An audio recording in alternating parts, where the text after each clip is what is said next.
कुछों ने गियासुद्दीन साहब के पास जाके इनको उकसाने की कोशिश की, इनको तकलीफ देने की कोशिश की, इनको ऐसा दिखाने की कोशिश की जैसे कि इनके साथ कोई मतलब नाइंसाफी हुई या इनको धोखा दिया गया। अच्छी बात यह है कि गियासुद्दीन साहब पहले दिन से इस बात पे कायम थे कि अगर फारूक साहब या मैंने गांदरबल से इलेक्शन लड़ना है 100% क्या 110% गियासुद्दीन साहब मदद करेंगे। बाल इनका दिखता नहीं था, आज बाल भी सफेद में मशीन, सिर पे बाल नहीं। के बाद आपने यहाँ तंजीम खड़ी की, इंशाल्लाह इस तंजीम को हम और ज्यादा मजबूत करेंगे।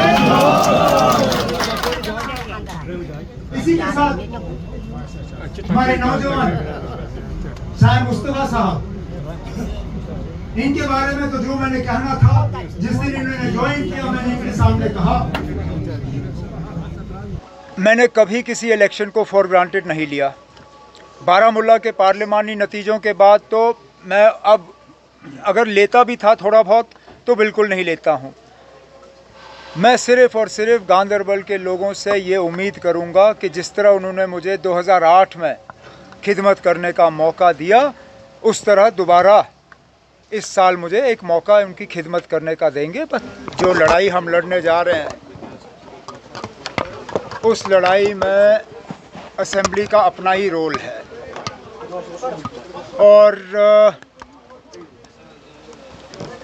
मैं लोगों से क्या कहूँ कि वो इस असेंबली को माने, इस असेंबली को वोट दें, इस असेंबली में मेंबर चुनें, लेकिन मैं इस असेंबली को नहीं मानता। जो लोग ये बात करते हैं उन्हें तो अपने रिश्तेदार खड़े किए। जो मेरे खिलाफ़ ये इल्ज़ाम लगाते हैं किसी ने बेटा किसी ने बेटी, कोई ना कोई तो रिश्तेदार उन्होंने रखा। अगर वो अपने ही प्रिंसिपल्स के इतने बड़े पाबंद हैं तो फिर तो उनको पूरी तरह से इससे बाहर रहना चाहिए था। खुद बाहर रह के किसी रिश्तेदार को रखने का क्या फ़ायदा। मैं मान के चलता हूँ कि फ़िलहाल इस असेंबली में उतनी ताकत नहीं है जितनी ताकत होनी चाहिए, लेकिन हम इस असेंबली के ज़रिए ही इस असेंबली को और ज़्यादा मजबूत कर सकते हैं। बेल का फ़ैसला वोटर नहीं करता, बेल का फ़ैसला बारामूला के वोटरों ने भी नहीं किया।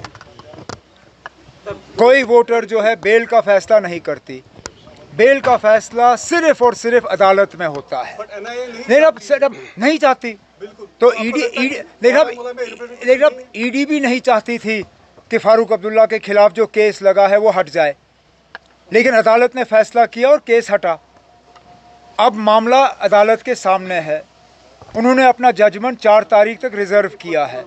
जहाँ तक मैं जानता हूँ, क्योंकि दिल्ली से कोई खबर जो है ज़्यादा देर छुपी नहीं रहती, अंदर अंदर से बात बाहर आ ही जाती है।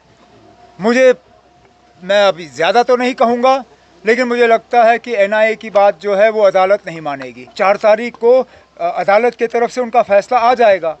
और जो मैं आपसे कह रहा हूँ, मुझे तो लगता है कि 4 तारीख को एनआईए वाले जो हैं ईडी की तरह उनकी आर्ग्यूमेंट फेल हो जाएगी और अदालत का फ़ैसला आप सबके सामने होगा।